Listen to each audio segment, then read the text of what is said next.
Ito si Roberto. Mabuting estudyante. Kumusta pag-aaral mo? Okay naman po, Nay. Promise! Hindi totoo yan. Ang totoo, hirap ako makipagsabayan sa mga kaklase ko. Lagi akong pagod sa pag-aaral.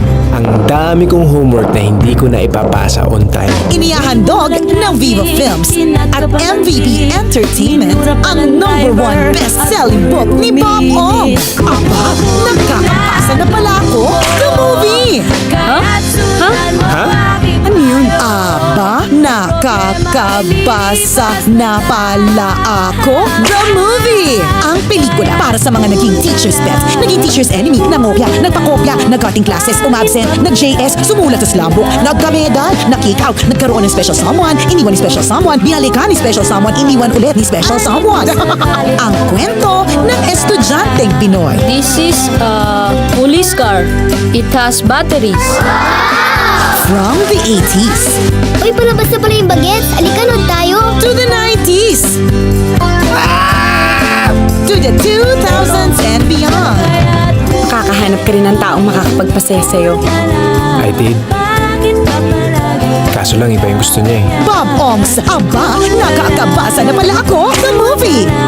Starring Jericho Rosales as Roberto Ong. In short, Bob Ong. Ba't di mo sinabi sa akin nandito siya? Kanta niya, no?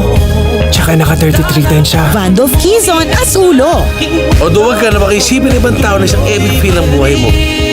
Ano pa kailan natin sa isipin nila? Meg Imperial as Portia. Ano pa bang saysay ng reunion na yun kung meron na rin naman tayong Friendster? Tapos ito may bago pa, yung Facebook. And Andy Eigenman as Special Someone. Sa'yo ba to?